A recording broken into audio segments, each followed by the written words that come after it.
Bobby's golden dream, motorhome, the fun goes on and on. Really? The fun goes on and on? Hey, how come all the cool commercials were for the girls for the motorhomes? You know, back in the 70s, 80s, and 90s. 90% of the RV toy market was for the girls. No wonder the girls are hitting the road when they're young baby boomers now. Really? I can feel you right here cheering for me, saying, baby, there's still work to do. Plenty of dreams to dream after you. I know what it means to love completely. I'm blessed to be among the lucky few who has had everything. Hello, tubers, and welcome to Line Screw One and another week of crazy RVing in the wet West Coast. We had a break from the cold nights lately, and we went back to the torrential rains, the Hawaiian Tropical Express. We basically get Hawaii's weather 5 to 7 days later, but it's colder and just as wet. And well, it makes the trees go good, I guess. It's about the only good thing. But I've been thinking about RV lifestyle, and I've been thinking about all the things that have been happening. And Just Incredible had a wonderful feature in CKNW Radio, which is the #1 radio program in British Columbia, and a feature on Global TV Vancouver. And he talked about alternative housing and how expensive it is here in Vancouver. Now, it made me think about the prime demographic of who is an RVer. So I poked around the internet and I found a study from the University of Michigan, and it talks about who the average RVer is and the changing demographics over time. And it appears that the average owner, depending on what class of RV we're talking about, of course, is actually getting younger, which makes a lot of sense because it's a logical alternative for not only recreation, which most people use their RVs for, but for living in. Now, the strange thing that I found was in that study that the average income for the typical RVer was $75,000 a year, which is, I'm fairly close to that, and I have no children, and I live in Canada, so if you adjust that for the US dollar, obviously it's less, but the average Canadian makes more than the average American, you know, on average. So it all kind of probably balances out in terms of disposable income.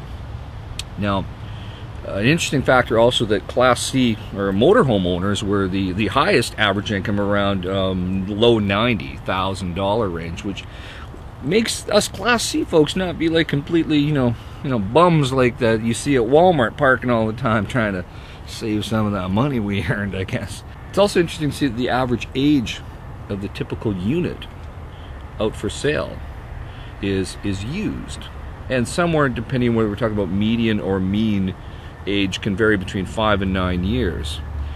Now, we're going to get into all sorts of statistics where we're talking about median, you know, mean, median, and mode, you know, in terms of averages. But there's a lot of great quality units out there, and it shows how these units are a reasonable investment in terms of time, because they're going to be out there for a while. So don't be too scared to buy a nice quality 3 to 5 year old unit like I did, because you're probably going to get at least 10 years out of it. I've also been poking around now. This is a very, very difficult number to put my finger on, but I keep hearing, you know, it's very, very not scientific, but I hear this number that around 1.3 million people in and around North America, whether that's northern Mexico or southern Canada and all across the excited states of America, are living in their motorhomes or their RVs part-time or full-time.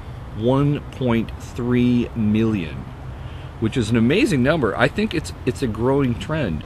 Very interesting demographic change, I think, that's happening, and I think people who find a way to cater to the new RV mobile world that we're living in are going to do quite well financially in terms of goods and services catered to people like me and the millions of people out there on the internet that are about to embark on this type of lifestyle. I'm putting this out here to reassure all of you who are considering joining this lifestyle, and those of you who are in this lifestyle of, you know, recreational vehicle full-time living, that you're thinking, well, maybe this is not for me, and maybe I'm really crazy. Well, you're not crazy, and you're part of a very large growing trend.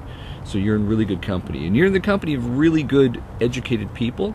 Many of them have very good solid middle-class incomes. It's not crack smoking meth heads that are living in Fresno that are all living in $1,200 vans.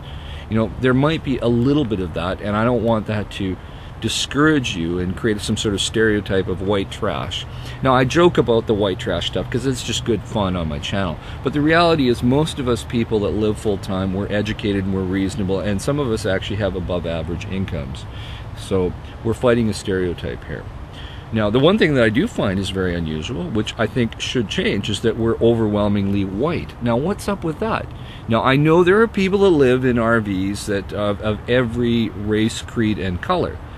But when I go to an RV show, it's mostly white people. It's strange. It's like there's like a middle class white thing going on. But I think with time that will change too, and I think that's for a good thing. So whether you're black, Hispanic, or, you know, Aboriginal, I don't care. I think you should give this a shot. You know what? This is not about color. This is about life, folks, and it's about living a good, clean sort of life that's very low impact on the ecology of Mother Earth, and it's reasonably affordable. And these are good things for all of us. So I'd like you to consider that. So in the meantime, I'd like all of you to stay safe, keep your wheels on the ground, and I will see you next week. Bye-bye.